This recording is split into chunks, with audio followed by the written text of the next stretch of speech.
Welcome to Disney Planning Insights. This is a replay of our DPI News and Notes show that we do every Tuesday over on Facebook. To see my smiling face, find us on Facebook at DPI Podcast or on YouTube at the Disney Planning Insights Podcast. Now enjoy this episode after a short ad from our friends at Anchor.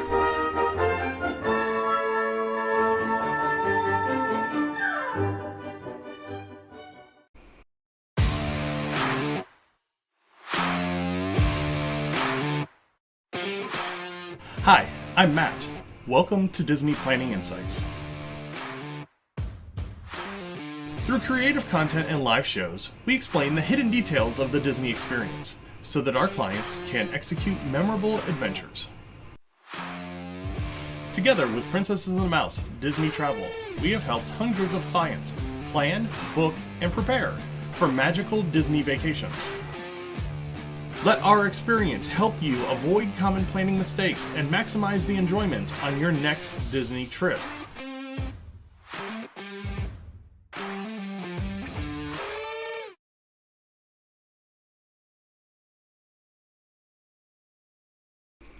Hey, what's going on? It's Matt with the DPI Podcast. We're going to have some fun tonight. Start off with a few new things, and we got some new subscribers over the past couple of days, all private over on YouTube, so we're up to 312 subscribers over on YouTube right now, which is pretty awesome. And then I have no clue where Peter with Princesses and the Mouse Disney Travel went. He was there, and then he's gone now. He's going to be joining us tonight. We're going to have a DPI Top 3. And we've got some other fun with some news and notes and some other stuff going on. So I'm going to talk a little bit, get you kind of ready. I'll let Peter kind of come on when he gets his stuff set up. But wanted to start off by talking about the Splash Mountain stuff. And while I'm doing this, I'm going to go ahead and just drop this stuff down over here. And we'll see what goes on with him as he loads back up. But I'm gonna go and get on. Let's let's do this. Because Peter with Princesses and the Mouse Disney Travel is going to join us here in a second. He's going to be over on that screen. But I'm going to start talking about Splash Mountain. So Splash Mountain closed at the Magic Kingdom over the weekend. Opened since 1992, I believe.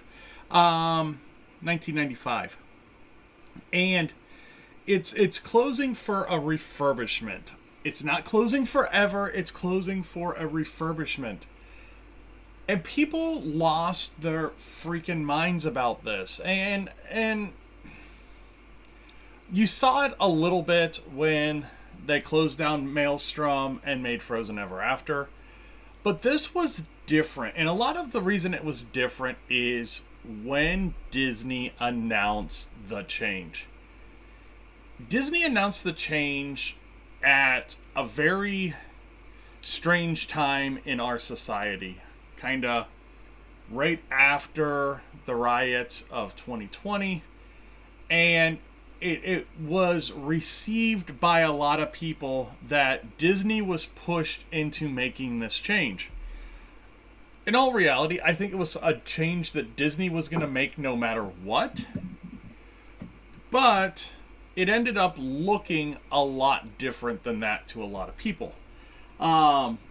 And therefore, you got this whole Save Splash Mountain group that was kind of out there. Going as far as wanting to lobby the governor to designate Splash Mountain as a historical landmark so it could not be changed. So, with that being said, it's now 2023. So let's say a year and a half after the announcement, Splash Mountain closed over the weekend on Sunday. At the end of the night, it had over a 3-hour wait, about a 3.5-hour wait when the park closed for people to ride it. They actually had to close the ride, and I'm surprised there hasn't been video that's come out about people fighting about who was going to be the last to ride Splash Mountain in its current form. Disney did the right thing. Disney let the cast members that worked Splash Mountain to close that night. They let them have the last rides on Splash Mountain. And then rounded up the people that were kind of straggling around to watch the last ride and video it and get all that clout. And closed down the park about 2:05 on Monday morning. It is what it is. Go on eBay. You can see the idiocracy that's going on with people trying to sell jars of Splash Mountain water. They understand it's going to probably be the same water when it opens as Tiana's Bayou Adventure. I don't know. To me, huge, overblown situation. Bayou Adventure is going to be awesome as long as Disney puts in the effort and doesn't make it a projector-heavy, projector-reliant attraction. If they take the time, do the animatronics, and really give this ride a second life, I think it's going to be extended well beyond the next 30 years with this new state. Really surprised. There he is. He's back. I don't know where you went. All of a sudden you were gone. I've been here the whole time you talked about Splash Mountain. Oh, hey. So, with that being said, Peter, what are your thoughts about Splash Mountain? You and I have talked about it in the past. I am a huge fan of Splash Mountain in its, what we can say now is previous form. I have a lot of nostalgia, as the very first time I went to Disney World was shortly after the creation of Splash Mountain. So my very first trip was shortly after Splash Mountain opened. And so it's kind of like always been a part of my trips to Disney World. One of our more favorite family rides, because it did boast a whopping almost 5-minute ride time. It was wonderful to get into the cool, between the water, the cool of the indoor, the fun drop. Like, it's just a fantastic ride to be on a 95-degree day in Disney World. All of that said, I have also expressed my support for the retheme, as I think it's going to be really, really cool to take. The ride's not going to change in the same way that Frozen Ever After is literally the Maelstrom, like with an overlay, right? Yeah. Every bit of it. Like, the ride is going to be equally as awesome, but now you take it and you bring it into this generation's understanding of Disney IP, and like, the only reason my kids knew who Brer Rabbit and Brer Fox and Brer Bear were was because they rode Splash Mountain. Yeah, Like, it wasn't because Song of the South. Right, 100%. But at the same time, they only knew about it because I had to explain who Brer Fox, Brer Rabbit, and Brer Bear were, and Brer Toad and Brer Bird and Brer. Like, the first time that we rode that ride, I had to explain oh yeah, it's from this kind of obscure Disney movie that isn't really shown anymore, but it's just kind of fun because it's this whimsical story.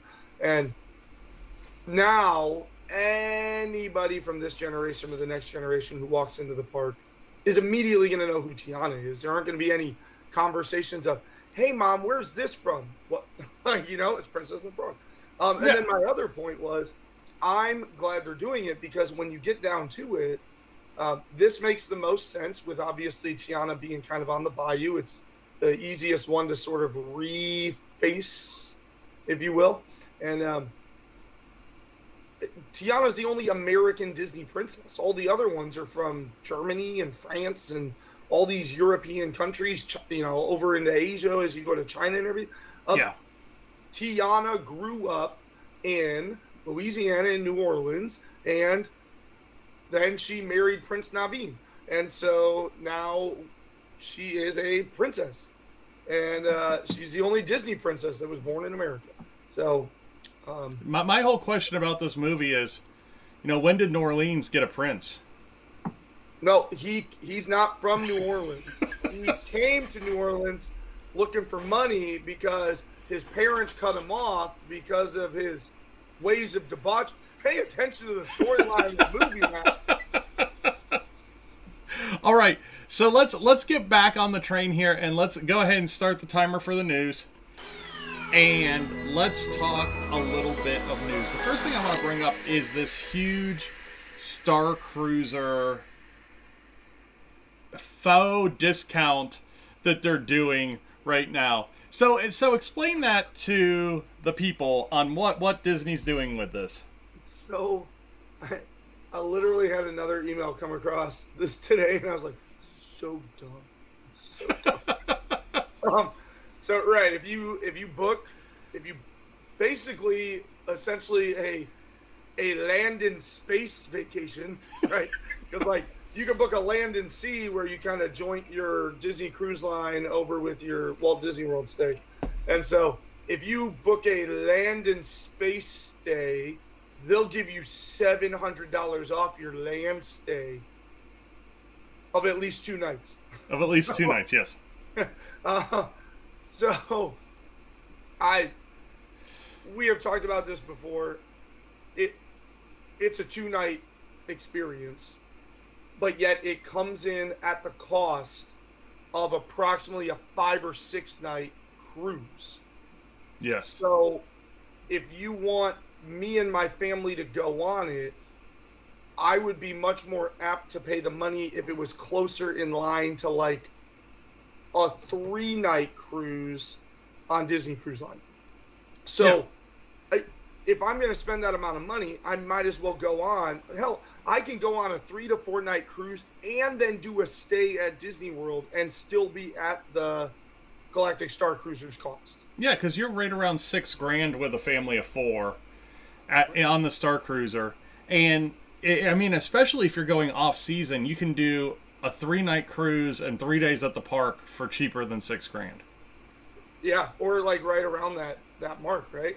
So now, all that though, I have seen. I've had some clients go. I have had a friend go. I have seen tons and tons of stuff about it. Is it an amazing, unique, once in a lifetime experience? Yes, 100%. But I don't think Disney's in the business of creating things that are meant to be once in a lifetime. Yeah. Like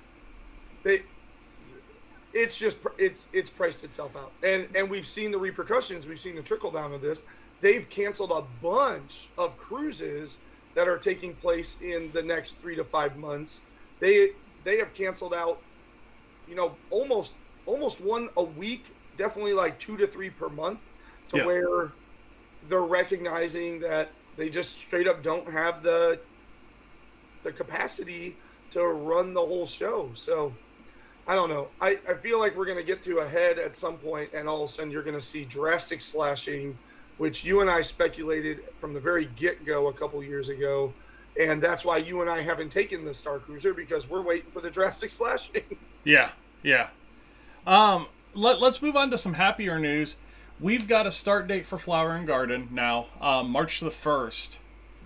And to me, it feels like Flower and Garden's going a little bit longer this year, and Food and Wine starting a little bit later because of that.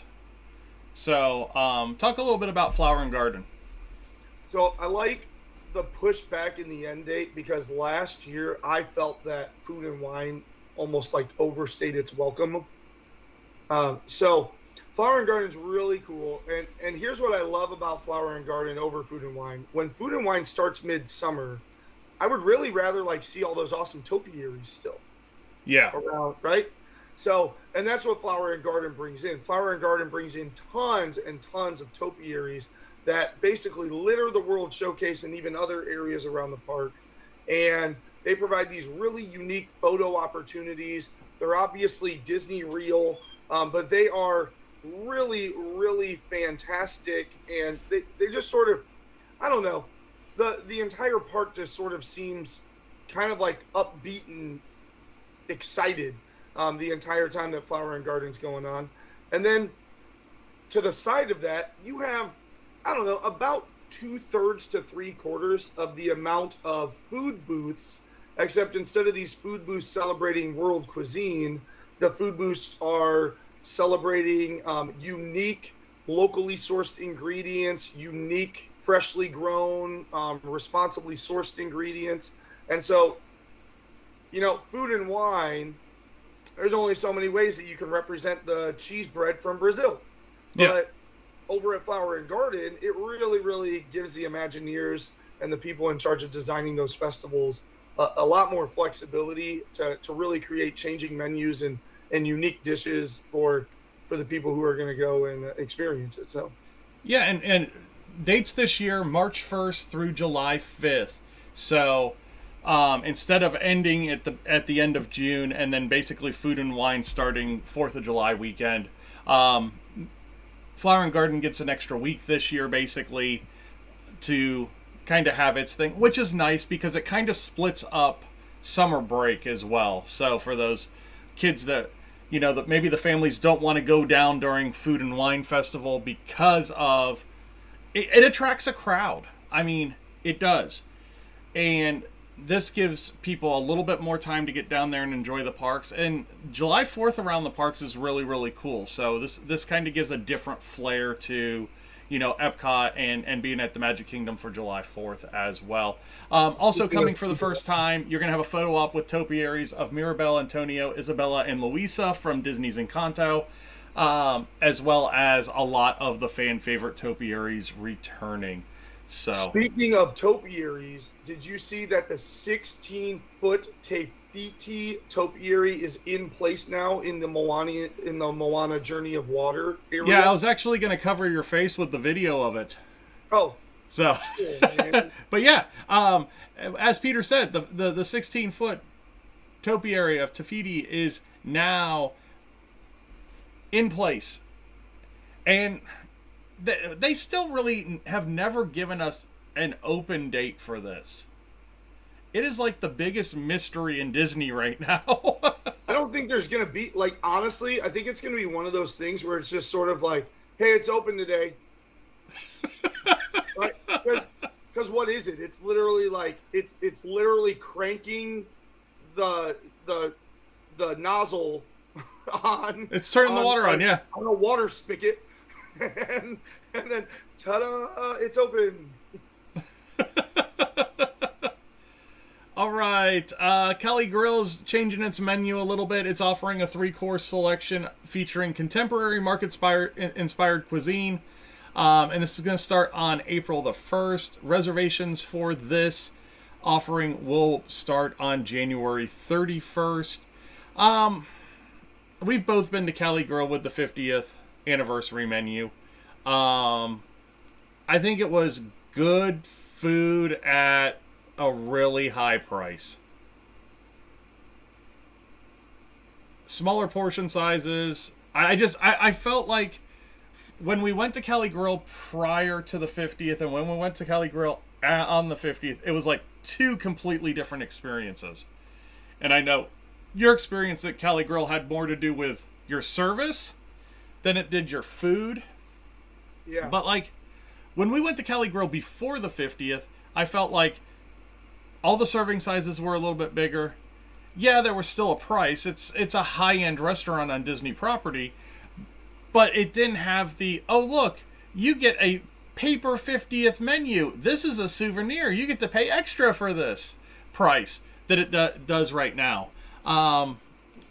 This change is nice because it goes back to what Cali Grill kind of was before, and it was more of a market-inspired menu, changed a couple times throughout the week based on what they could get in fresh, that kind of thing menu. I think it's a good change. What are your thoughts? all of the things you said are kind of my thoughts. And then, yeah, the 50th menu, the food was fantastic. It took us like 2.5 hours to have that meal. And that's just because we had to literally leave our dessert sitting on the table to then go out and watch the fireworks when we planned to be like paid and done and then just take an extra drink from the bar out to the terrace. And instead we were sitting there with like, it was 100% my server, because that individual did not have an urgent bone in their body. And it wasn't even like we were trying to be urgent. We just expected that when we sat down, we would have drinks within 5 minutes, which was apparently 15, and that we would order within 15 minutes, and apparently that was 40. And it was, yeah. So the food, though, was fantastic. And here's the thing about California Grill. It is always going to put out a fantastic food menu. It's just really a question mark of kind of like, what are the markups worth it that you were just talking about? So I'm excited. I don't know if we're going to make it down there when we go there. I don't know if we're going to make it over there with all the other things. Like Akershus has to happen. Oh, so excited to have Akershus back. All right. Speaking of Epcot Auto Plaza Marquee will get a new look later this month. Starting today, character-themed parking lots will be added to include some of the heroes and sidekicks who represent concepts in Epcot. So Crush, Dory, Hey Hey, Moana, Rocket, Gamora, Wally, and Eve are going to be your new parking lot areas, and they're going to be divided into Earth and space. And he's gone. We lost him. I'm still here. Oh, you do not have a picture. Oh. Well, keep talking. I'm still here. Okay. Yeah, so there you go. I'm back. Yeah, so... My lights flickered, and then my camera shut off. Uh-oh. Yeah. Oh. So just a new... Oh. There's a whole lot of bad there. It out. Are you ready for this? This is wild. My camera's turning back on. My wife got home with my son from swim practice, and apparently my office has got to be on the same circuit as the garage. Is the garage keep going out? No, the garage door was going up and coming back down. Huh. That's wild. Yeah, that's strange. I think that's what it is. I don't know. I'm here, though. I'll switch to my laptop camera if I need to, but I'm going to keep trouble. You just keep talking. Okay. And it's got to be over 15 minutes. I think you've went past the news again. Did you not start a timer? We got 2 minutes and 33 seconds, so... Oh, that's so much time. What else do you want to talk about? So much time. Any guest can now book an accessible minivan regardless of need. I hate this. It's an accessible minivan for a reason. People that don't need the accessible minivan shouldn't be able to book them. Now, granted, there's no good way to filter that, but my friends at Quantum would agree with me that accessibility is something that Disney does real well, and the more that they offer it to people that don't need it, that benefit goes away really, really fast.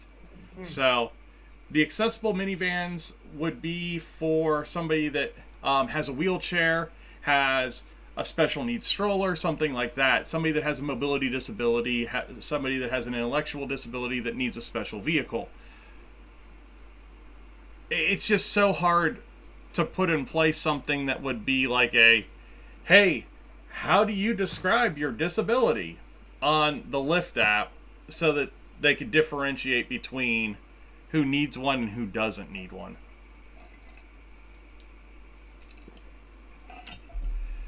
Peter, well, still... My garage theory is not paying off because now my camera's just straight up not turning on. Battery issue, or are you not plugged into power? I am. Keep talking. I'm here if you want me to weigh in Yep. on it. I got you. Hold on. I'm gonna go to something else here. We're gonna All of the fun put up. elements and watching them come to life. Journey of Water is What's up, There we everyone? go. My name is Christopher with Walt Disney Imagineering, and we are here at Journey of Water inspired by Moana. So my day-to-day here involves walking all around the project site and keeping track of progress and capturing all of the fun elements and watching them come to life. Journey of Water is an exploration trail that allows you to follow the water cycle while also getting to know water itself and its fun, playful personality. And I really hope our guests walk away with a sense of stewardship towards water and all of our natural resources as well. We can't wait for you all to drop by later this year. What's up, everyone? My name is... Oh, news is getting ready to end, and I just ran the Journey of Water video over you. So, Nice. if you could please figure out your camera, because we need to get into the top 3. I'm working on it. He's working on it, folks. He is. It's always, it's funny. It's always something, and It really is. I don't even understand it because I'm totally and fully adequately prepared. And then, like last week, the battery was like, haha, I'm not holding a charge. And now today, the camera's like, no, you use your crappy MacBook camera. If this does not work, we're just going to go to the MacBook camera. all right, here we go. We're going for something. Let's see. We got a little bit more time. Let's see if we have any more news. I don't think we have any more news. I'm going to go over to the actual page to see. Peace and Justice, Power and Control, lightsaber parts available at Hollywood Studios. Da da da da da da da da da da da.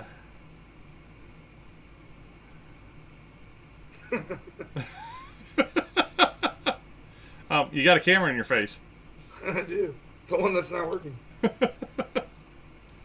What's this? Love is in the air, which only can mean one thing. Valentine's Day is almost here. Check out gift ideas that are sure to share the love. Hey. All right. Quick, do the top 3. All right. So without further ado, let's get into the DPI news show. Top 3. Here we go. Business trip. Did the people move around? It does tingle a little bit.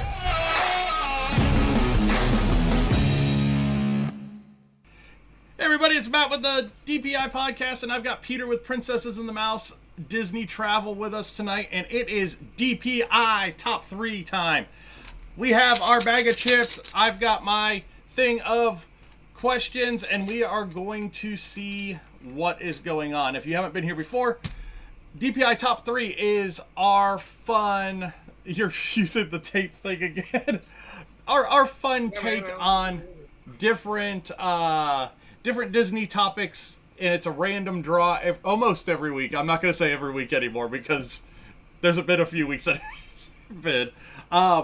But topics from last week was our favorite Disney smells. We've done favorite value restaurants, favorite resorts to explore. We've done all kinds of things.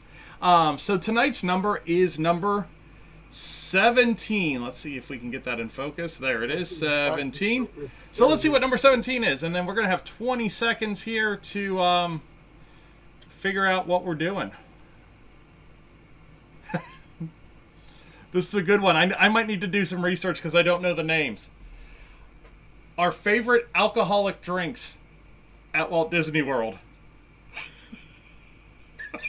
Oh my gosh. Oh yeah. All right. I just got to go to one restaurant and look at their cocktail. You've got 20 seconds now. That's not. Planning your first trip and getting overwhelmed by all the details? Planning your next trip and just want some new suggestions on things you haven't tried? Contact me at Princess and the Mouse Travel, and I'd love to work with you planning your next trip to the most magical place on earth. You can contact Princesses and the Mouse Disney Travel on Facebook at PATM Disney Travel. All right.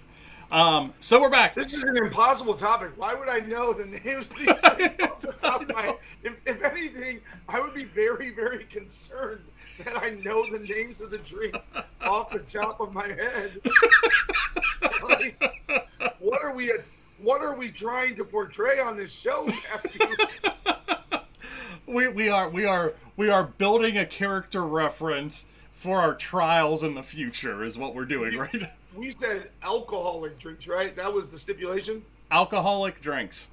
All right. I can give you my number 3, which is probably my number 1, but I'm going to use it as a way to find the names of the other drinks I'm thinking of. Okay. Go for it. Okay. So my apparently number 3, but it would honestly, this is the first thing that came to my head, is so I am going to actually start with the Schaffenhefer Grapefruit Hefeweizen. So that beer, which, I mean, you can get it around, like I can get it at Meijer now and everything else like that, but that beer is synonymous with drinking at Disney for me for a couple of reasons. It is just, so it's a grapefruit Hefeweizen beer, obviously, as the name says. So it's got a little bit of tart, but a little bit of sweet, and it's a nice, smooth wheat beer. So on a 90-plus degree day, when you're tugging the backpack along because you're the dad of the family, and you've got sweat dripping down your back crack, boy, having one of those in your hand is just fantastic. And you can get them in Germany and Epcot in a 16-ounce. There's also a secret. It is the snack cart right next to the entrance to the Olaf, and the Mickey and Minnie short in Hollywood Studio is the other place that you can get this beer. And you can also get it at a couple other restaurants. But I am a huge fan of going and grabbing one of those as I work my way around the back side of the World Showcase. And it is absolutely wonderful. So, Schaffenhefer, Grapefruit, Hefeweizen, my drink of choice at Walt Disney World. Okay, so my number 3 is going to be, you can get it a couple of different places, but it's the Mexico Pavilion, basically. So where it comes from is La Cava Tequila. You can get it at La Hacienda de San Angel. You can get it at the San Angel Inn. It is the spicy blood orange margarita. Yeah, it fantastic drink. Got a Cajun spice salt around the rim, and then a good hearty blood orange margarita. Fantastic drink. Like I said, you can get it a few different places, but La Cava is the best experience if you have a chance to go in there and just have a couple of drinks in there. Just a great experience there. So my number 3 is the spicy blood orange margarita. So let's go ahead and get to our number 2s. Okay, I'm going to do a number 2, but you know what my number 1 is. And I swear, I go first. So, never mind. All right, so here's my number 2. It is also going to be found in Epcot. And my number 2 is found in the Rose and Crown Pub. All right? Am I good? Yeah, you're good. Oh, you're looking up a menu to find it. Yeah, I'm on a menu right now. Okay, your eyes were like darting everywhere.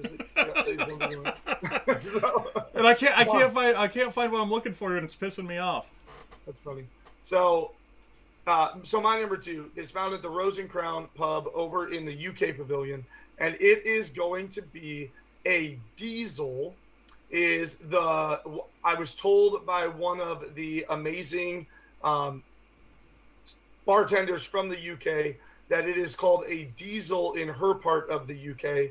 And what it is it is a snake bite. So that is going to be half Harp Lager and half Strongbow apple cider. And then you put a little black currant in it, and it is just, oh my goodness. We have talked many times about mine and Matt's love for the ones that are on the Skyliner, the resorts that are on the Skyliner. Mm-hmm. And so as you get off the Skyliner and you come into the Epcot back entrance there, you're between France and UK. My kids, like, it's not even a question. We walk into Epcot, even if we're going to go to France, they know that they got to stand on the top of the bridge while Daddy walks down to Rosencrown. Like, the moment, like, it could be 9 in the morning, and if Rosencrown's door is open, I'm going in. And after fireworks, it's one of the few places that continues to serve. So you can typically, the park is technically closed. It's been closed for 40 minutes. Rosencrown will serve you one. You can go sit out on their back terrace overlooking the lake. Last year, we were there for my birthday. We were kind of run down for the day. My whole family went back to the resort, and I straight up left all of them, went to Epcot because we spent the day in Hollywood Studios. I went to Epcot just to get one of these and then go sit down on the lake to enjoy the nice evening breeze and just the serenity and calm that is kind of that area of the park, enjoying one of my favorite drinks. Like, because my wife was like, well, what do you want to do on your birthday? It's like, I'm getting on the Skyliner. She's like, okay, bye. Enjoy your steak bite. I was like, that's right. So Shannon chimed in. She goes, what if my husband won't stop long enough for me to even drink a beverage? So, do you have any advice for Shannon? Do what I did, Shannon. Just be like, all right, I'll meet you at that next thing. I'm going to go over here and grab my drink. I have also been known to get lost in Appleseed Orchard during Food and Wine Festival for an appreciable amount of time. All right. Before we move on, if you want to submit an idea for the top 3 show, you can go over to the website, patmdisneytravel.wixsite.com/planning. Up in the right-hand corner, you can check that out, and you can... Shit. Maybe he and I need to take a business trip.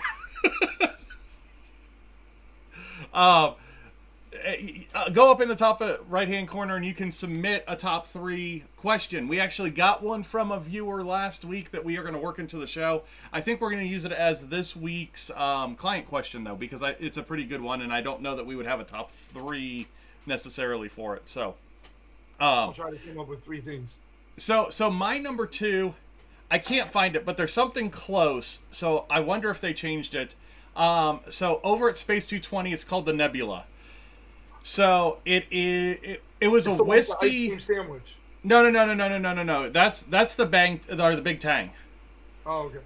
The Nebula was the one that had kind of like the Angostura bitters in the star at the bottom of it. It's Maker's Mark pineapple, honey, and passion fruit. And then it's a good drink. It's just not the same as the one that was there last year. But no, if you want to go over and find some cool drinks, there's a lot of places to find some really cool drinks. You got Trader Sam's, you've got Space 220, you've got a lot of different places if you want some of those exotic drinks. So my number 2 is going to be the Nebula. That was I think it was called the Galaxy Cosmo is what I got. Yeah, I was remembering something being called the Galaxy like that, and I don't see it on their menu. I jumped over there real quick while you were talking about it. Let's just talk about also, like, any drink that you're having at Space 220 is, pardon the pun, like, it is an out-of-the-world experience. It really, because, I mean, we had my kids convinced that they were on... like, they were on a little space station until like a solid 20 minutes in that restaurant. No, I mean, it gives you all the feels. I mean, you walk in, the elevator is really cool. It's an awesome effect.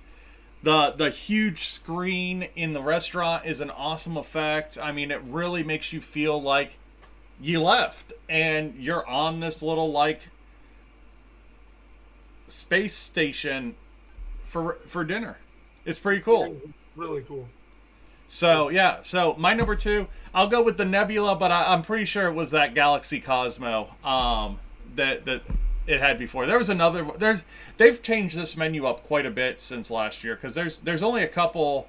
The Big Tang and the Atmos Spirits are really the only ones I remember because of the cotton candy that they melt in that one drink. So.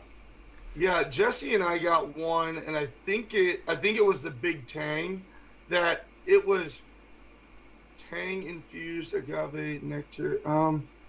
No, there was one. Oh, it was a coffee. Here, it was. Oh, see, I don't see it. Where's the coffee? Hold on. There was a drink there. It was crazy. It was like coffee, but then they had like a Kahlua foam. Like it was straight up foamed, and I'm not seeing it on the menu anymore either. Like that thing was crazy. Like just taking it, taste the foam, like whoa, this got some stuff going on. All right, before we get into our number ones, where can people find you? Really, right here on Tuesdays at 7:15. So Facebook, yep, is the best way, and just type in Princess of the Mouse Travel or Disney Travel Agent, and you should see me standing in front of Expedition Everest with my family. Obviously, you can go in through our Wix site and fill out a form there if you'd like me to contact you as well. But directly through Facebook allows you to send me a straight messenger, and obviously those notifications are on my phone versus waiting for the form to come through and get over to me and everything like that. So, yeah, there you go. There you Love go. to help you out. So let's get into our number one. So, Peter, what is your number one alcoholic drink at Walt Disney World? All right. It is more my wife's number one drink. I have enjoyed it, but I will typically fall off to something else when we go to this place. But we just talked about Space 220, and it's out of the world experience. So I will go with another out of the world experience, and I will head over to Oga's Cantina, of course, over in Hollywood Studios. So first of all, inside of Oga's Cantina, similar to Space 220, you've got a wide variety of special cocktails. There is the T16, which is essentially a grasshopper. So it's got like some mint vibes to it. It's got some cream in there, and that's a great drink. The Yub Nub is some Malibu with some various juices. Great drinks. But a drink that you will not get anywhere. Like, I would love for you to tell me, oh, no, I totally had that here. Like, you're not going to get it anywhere, is the Fuzzy Tauntaun. The Fuzzy Tauntaun. And there is a video from when Matt and I did go on our business trip, Shannon, of Matt, like, we recorded it because I wanted to get his recording, his reaction to this thing. So in terms of a drink, it's essentially like a screwdriver. In terms of what's going on inside of the drink, it's some citrus, and I can't remember if it's rum or vodka, but that's not the star of the show. The star of the show is this foam that they put on top. And the foam is a numbing foam, and it's incredibly, like, go search on Amazon and try to find a numbing foam, and you're gonna be taking all sorts of places. Enjoy. And again, this may or may not be used against us in the quarter law at a future date. So, it's wild. Like, you take a drink and your lips start to go numb, and depending on how into your tongue starts to go numb, and it is a wild experience to do. So I am going to say, if you out there are looking for a unique drink and you have not been to Oga's Cantina, when you arrive, your first drink has to be the Fuzzy Tauntaun, and then feel free to move off to something that maybe suits your desires a little bit more. So there you go. That is my number one alcoholic beverage at Walt Disney World. Well, you made that show. show. In Magic Kingdom, it was weird.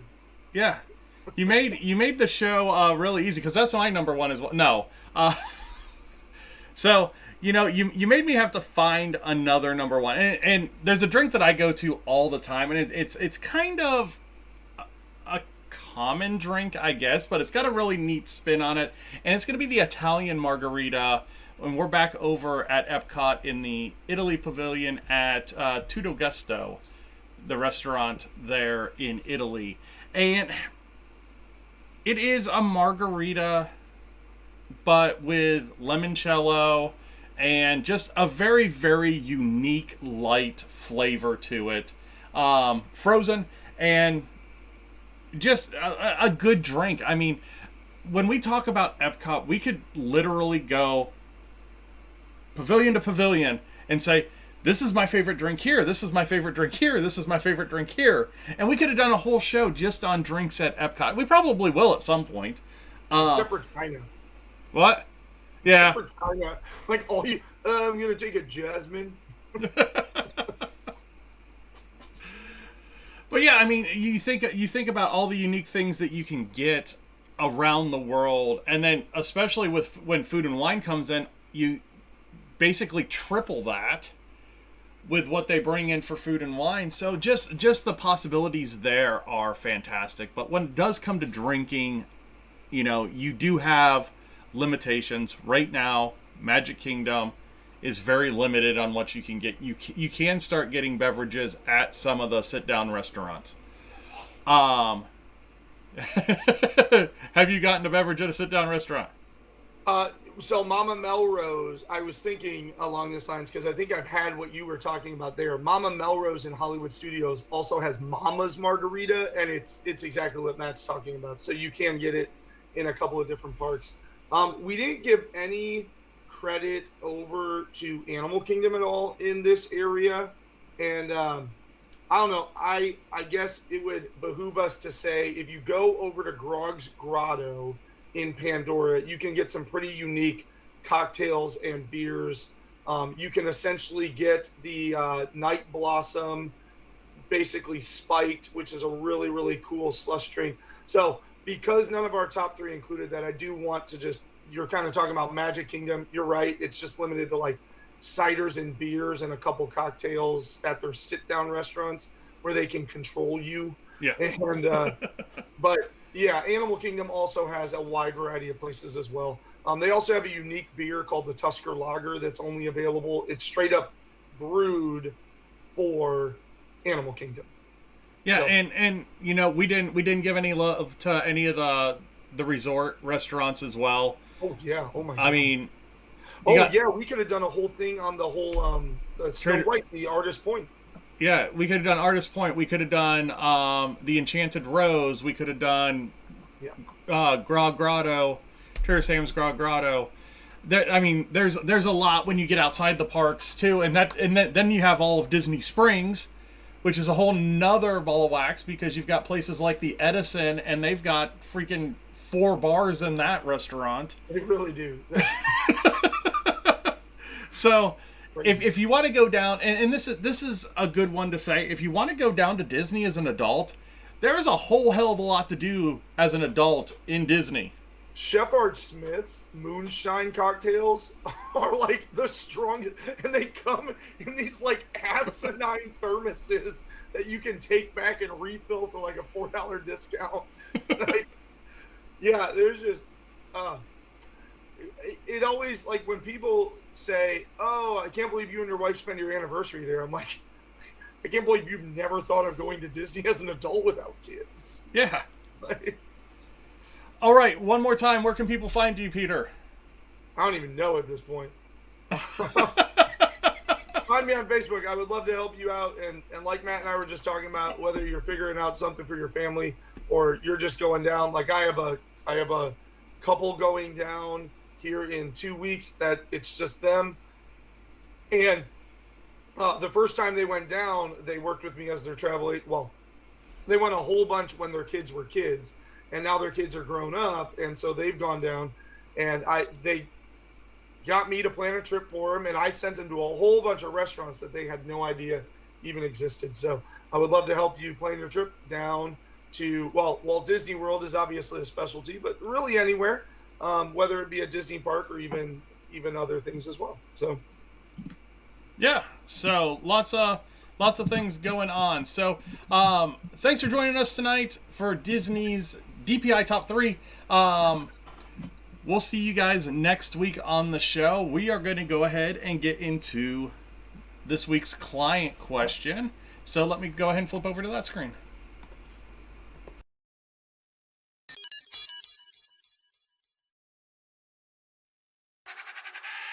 Do you have questions concerning planning a Disney trip?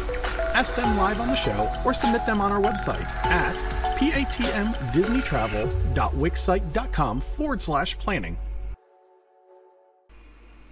All right, so this week's client question was actually submitted as a top 3. And the reason I'm going to do this as a top 3 is because most of our spring breaks don't make it to Easter.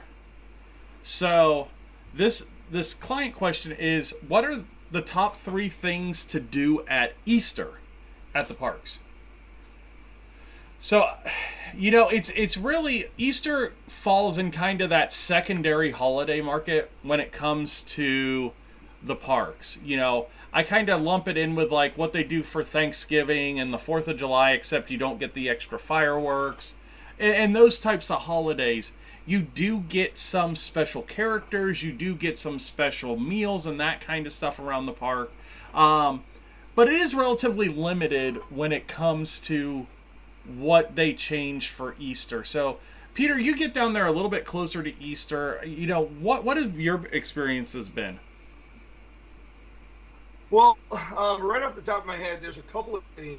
So in all of the festivals over at Epcot, whether it be Food and Wine or Flower and Garden, there's always these scavenger hunts, right? So during Food and Wine, you're going to find Remy with various ingredients. During Flower and Garden, you're going to find Spike the Bee with various flowers, and they're going to be all around. And basically what you do is you peel and stick the correct sticker with the appropriate location on your little park map. And if you complete it, inside tip, you can literally just pick this prize up when you buy the map. You don't actually have to bring it completed back. So you can just get the prize and then let your kids complete it. That way, if they don't complete it, you don't have to make a second stop. But ultimately, these scavenger hunts have like little special prizes.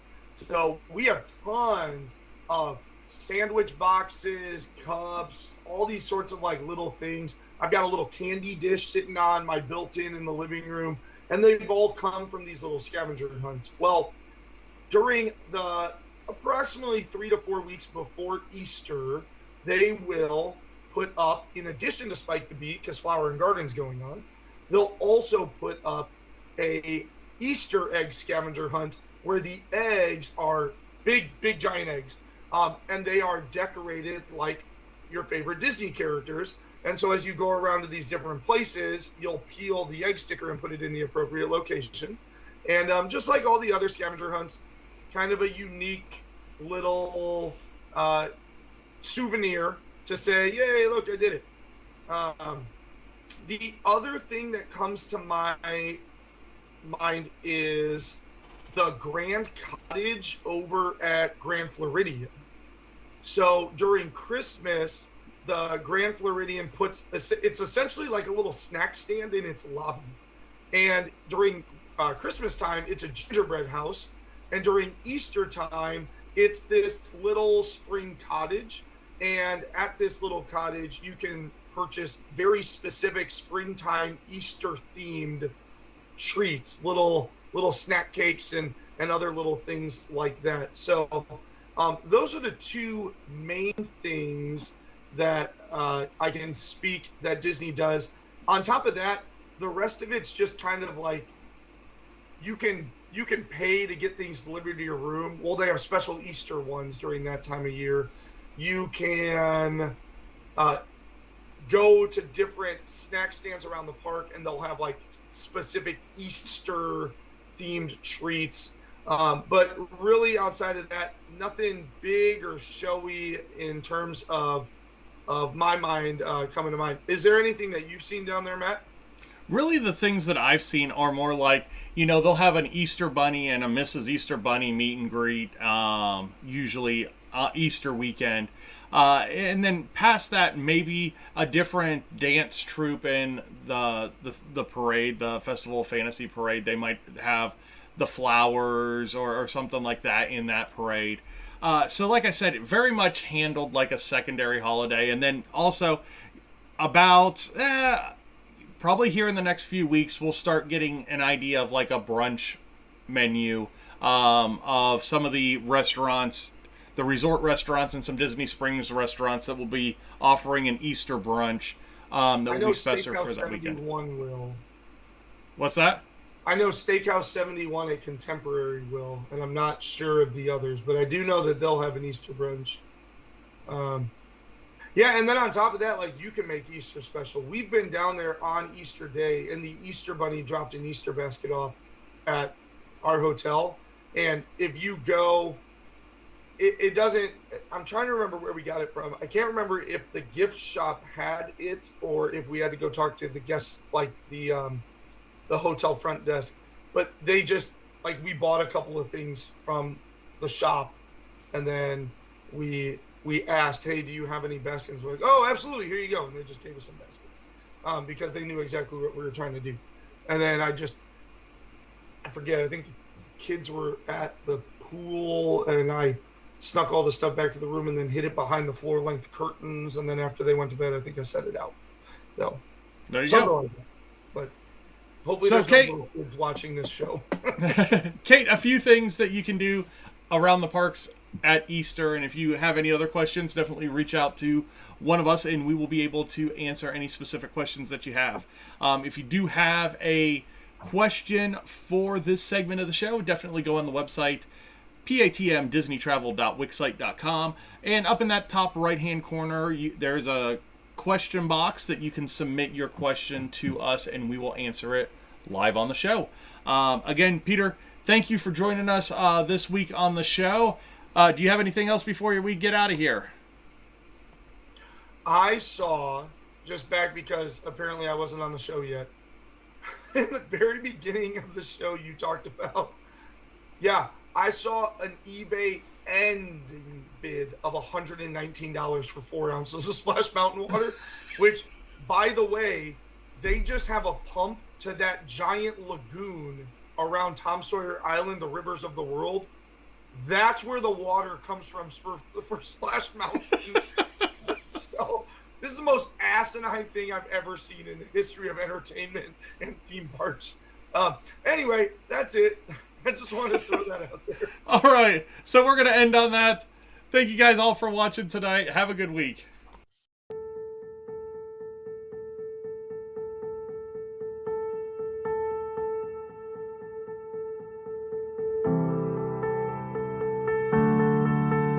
Hey, Peter with Princesses and the Mouse. Disney Travel joined us this week. Talked a little Splash Mountain, top 3 on our favorite alcoholic beverages. Definitely want to check those out.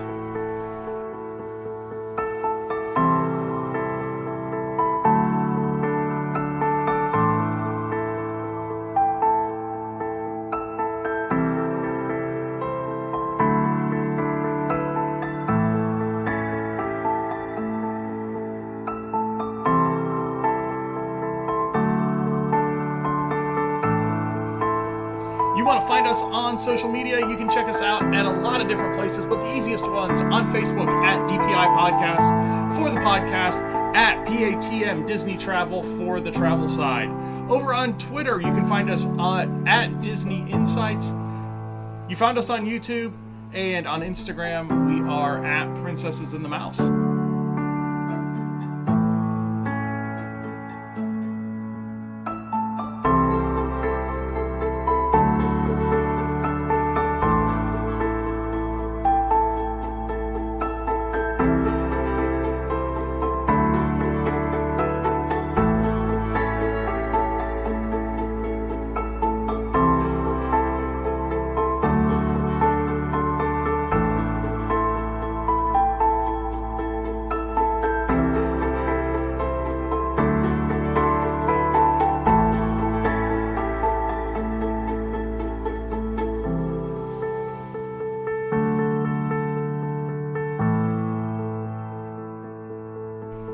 Thank you guys all for watching, listening, supporting, liking, sharing, everything that you guys do. Have a wonderful week. Be safe, and we will talk to you next week.